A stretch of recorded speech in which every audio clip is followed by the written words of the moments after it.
British troops will step back from their lead combat role in Afghanistan by the end of 2013, under plans drawn up by the NATO-led ISAF International Alliance. Today's news came as NATO defence ministers gathered in Brussels to consider the future of Afghanistan after troops withdraw and the forthcoming summit in Chicago. Our reporter Jeff Mead is live in Brussels and James Banks is at Camp Bastion. First to you, Jeff. Is this an acceleration in the handover of control following hard on the heels of the US and France?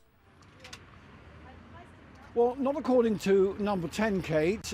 All the Americans, all the defence ministers who are meeting here in a very chilly Brussels, all NATO leadership, there's been a certain amount of reshaping of the message today, as I think they realise what was emerging overnight risked handing an enormous propaganda victory on a plate to the Taliban, who could say, look, we've got the world's most powerful military alliance on the run. What they're saying now is the ambition of Britain, France and America to effectively be out by the end of 2013 does accord with NATO's planning all along, because although combat operations will cease by the end of 2014, all those troops won't be withdrawn on New Year's Eve.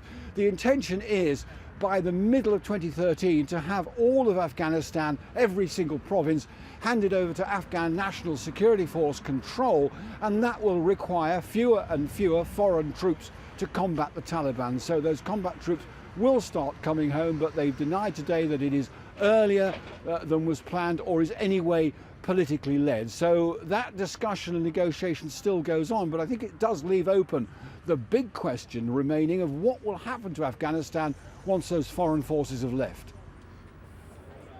Rift? What rift? As NATO defence ministers presented a united front at their regular meeting in Brussels. The organisation closing ranks to quash speculation that the three biggest members, Britain, America and France, were looking for an early exit from Afghanistan's growing losses and unpopular war. Officially, contributing nations are committed to maintaining fighting forces until the end of 2014. But Downing Street said today that British troops would definitely step back from their lead combat role 12 months before that. And on his way to the meeting, America's Defence Secretary Leon Panetta told reporters he hoped US troops could switch from fighting to training even earlier. But in his opening remarks to the media, NATO's Secretary-General sought to smother talks of bailing early, insisting there was nothing new. Gradual transition had always been the plan. At our summit in Lisbon in November 2010, we outlined a roadmap for a gradual transition to lead security responsibility to the Afghan security forces. That decision and that roadmap still stand.